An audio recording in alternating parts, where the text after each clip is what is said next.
ಎಲ್ಲರಿಗೂ ನಮಸ್ಕಾರ ಸ್ನೇಹಿತರೆ, ಸುಕೇತಾ HS ಗೌಡ ಯೂಟ್ಯೂಬ್ ಚಾನಲ್ಗೆ ಸ್ವಾಗತ. ಈ ದಿನ ನಾನು ಚಿಕನ್ ಸಾಂಬಾರನ್ನು ಕಾಯಿ ಹಾಕ್ದೇನೆ ಮತ್ತೆ ಏನೂ ರುಬ್ದೇನೆ ಹೇಗೆ ಮಾಡೋದು ಅಂತ ಹೇಳಿ ತೋರಿಸೋದಕ್ಕೆ ಬರ್ತಾ ಇದ್ದೀನಿ. ಅದೇ ಸಾಂಬಾರನ್ನು ಮುದ್ದೆಗೆ, ರೊಟ್ಟಿಗೆ, ಚಪಾತಿಗೆ, ರೈಸಿಗೆ ಯಾವುದಕ್ಕಾದರೂ ಯೂಸ್ ಮಾಡ್ಕೋಬೋದು. ಇದು ಒಂದು ಬ್ಯಾಚುಲರ್ಸ್ ಸಾಂಬಾರ್ ಅಂತ ಹೇಳಿದ್ರು ತಪ್ಪಾಗೋದಿಲ್ಲ. ಈಸಿಯಾಗಿ ಫಟಾಫಟ್ ಅಂತ ಹೇಳಿ ಮಾಡ್ಕೊಳೋಂತಹ ಸಾಂಬಾರಿದು. ಬನ್ನಿ ನಾನು ಹೇಗೆ ಮಾಡಿದೆ ಅಂತೇಳಿ ನೋಡ್ಕೊಂಬರೋಣ.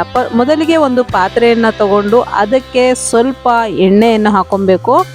ಅದಕ್ಕೆ ಎಣ್ಣೆಯನ್ನು ಹಾಕೊಂಡ ನಂತರ ನಾವು ಮರಾಠಿ ಮೊಗ್ಗು ಅಥವಾ ಕಲ್ಲುವು ಅಂತ ಏನು ಹೇಳ್ತಾರೆ ಅದನ್ನು ಹಾಕ್ಕೊಂಡು ನಂತರ ಒಂದು 5 ಲವಂಗ, 2 ಏಲಕ್ಕಿ, 1 ಪಲಾವ್ ಎಲೆಯನ್ನು ಮತ್ತು 1-2 ಇಂಚಷ್ಟು ಚಕ್ಕೆಯನ್ನು ಹಾಕ್ಕೊಂಡು ಕ್ಲೀನಾಗಿ ಅದು ಫ್ರೈ ಆಗೋಕ್ಕೆ ಬಿಡಬೇಕು. ಅದು ಸ್ಮೆಲ್ ಬರ್ತಾ ಇದೆ ಅಂದಾಗ 1 ಸ್ಪೂನಷ್ಟು ಜೀರಿಗೆಯನ್ನು ಹಾಕ್ಕೊಬೇಕು.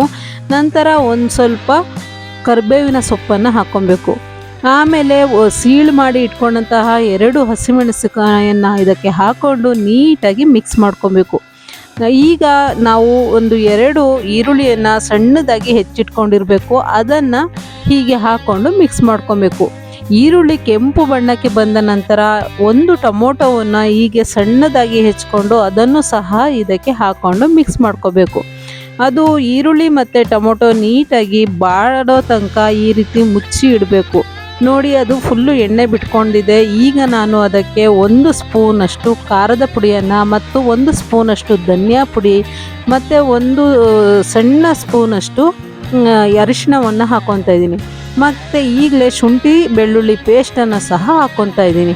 ನಾನು ಧನಿಯಾ ಪುಡಿಯನ್ನು ನಾವು ತರಕಾರಿ ಸಾಂಬಾರಿಗೆ ಏನು ಬಳಸ್ತೀವಿ ಆ ಪುಡಿಯನ್ನೇ ಯೂಸ್ ಮಾಡಿದ್ದೀನಿ. ಈಗ ಒಂದು ಅರ್ಧ kg ಚಿಕನನ್ನು ತೊಳೆದು ನೀಟಾಗಿ ಎತ್ತಿಟ್ಕೊಂಡಿದ್ದೆ. ಅದನ್ನು ಇದಕ್ಕೆ ಹಾಕ್ಕೊಂಡು ಮಿಕ್ಸ್ ಮಾಡ್ಕೊತಾ ಇದ್ದೀನಿ.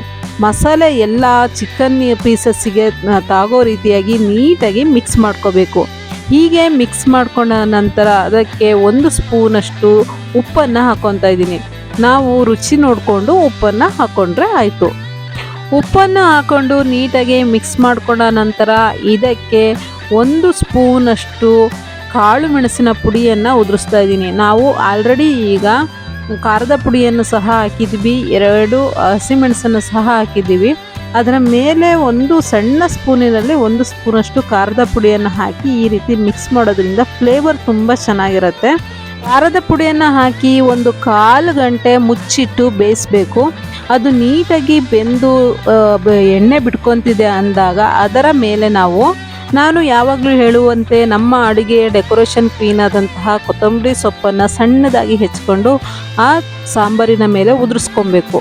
ನಂತರ ನಮಗೆ ಎಷ್ಟು ಸಾಂಬಾರು ಬೇಕು ಅಂತ ಹೇಳಿ ನೋಡಿಕೊಂಡು ಅಷ್ಟು ನೀರನ್ನು ಹಾಕ್ಕೊಬೇಕು. ನಾನೀಗ ಒಂದು ದೊಡ್ಡ ಲೋಟದಲ್ಲಿ 1 ಲೋಟ ನೀರನ್ನು ಹಾಕ್ಕೊಂಡು ಈ ರೀತಿಯಾಗಿ ನೀಟಾಗಿ ಕುದಿಸೋಕ್ಕೆ ಬಿಟ್ಟಿದ್ದೀನಿ.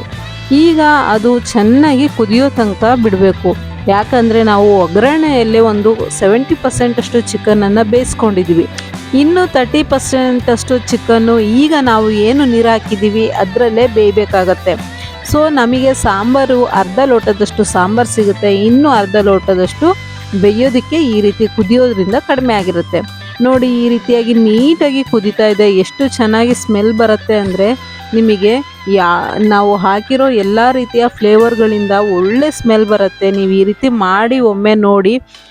ಮಾಮೂಲಿಯಾಗಿ ಮಾಡೋದಕ್ಕಿಂತ ಇದು ತುಂಬ ಈಸಿಯಾಗಿ ಇರುತ್ತೆ, ಹಾಗೆ ನಮಗೆ ಸವಿಯೋಕ್ಕೆ ಸಹ ತುಂಬ ಚೆನ್ನಾಗಿರುತ್ತೆ. ನೋಡಿ, ನಾನೀಗ ಒಂದು ಮುದ್ದೆಯನ್ನು ಮಾಡಿಕೊಂಡು ಅದಕ್ಕೆ ಈ ಚಿಕನ್ ಸಾಂಬಾರನ್ನೇ ಹಾಕ್ಕೊಂಡು ತಿಂತಾಯಿದ್ದೀನಿ. ತುಂಬ ಚೆನ್ನಾಗಿದೆ. ನಾವು ಏನೂ ರುಬ್ಬಿ ಹಾಕಿಲ್ಲ ಅನ್ನೋದೇ ಗೊತ್ತಾಗೋದಿಲ್ಲ, ಅಷ್ಟು ನೀಟಾಗಿ ಈ ಸಾಂಬಾರು ಬರುತ್ತೆ. ಇದನ್ನು ಒಮ್ಮೆನಾದರೂ ಮಾಡಿಕೊಂಡು ತಿನ್ನಲೇಬೇಕು ಅನಿಸುತ್ತೆ, ಅಷ್ಟು ಚೆನ್ನಾಗಿರುತ್ತೆ. ಒಮ್ಮೆ ನೀವು ಟ್ರೈ ಮಾಡಿ ಹೇಗಿತ್ತು ಅಂತ ಕಮೆಂಟ್ ಮಾಡೋದನ್ನು ಮರಿಬೇಡಿ. ಈ ವಿಡಿಯೋ ಇಷ್ಟವಾದಲ್ಲಿ ಸುಕೇತಾ HS ಗೌಡ ಯೂಟ್ಯೂಬ್ ಚಾನಲನ್ನು ಸಬ್ಸ್ಕ್ರೈಬ್ ಮಾಡಿ. ಮುಂದಿನ ವಿಡಿಯೋ ವೀಕ್ಷಣೆಗೋಸ್ಕರ ನೋಟಿಫಿಕೇಷನ್ ಬರೋದಕ್ಕೆ ಬೆಲ್ ಬಟನನ್ನು ಒತ್ತೋದನ್ನು ಮರಿಬೇಡಿ. ಹಾಗೆ ಈ ವಿಡಿಯೋಗೆ ಒಂದು ಲೈಕ್ ಕೊಡಿ ಅಂತ ಹೇಳ್ತಾ ಮತ್ತೆ ಬರ್ತೀನಿ. ಧನ್ಯವಾದಗಳು.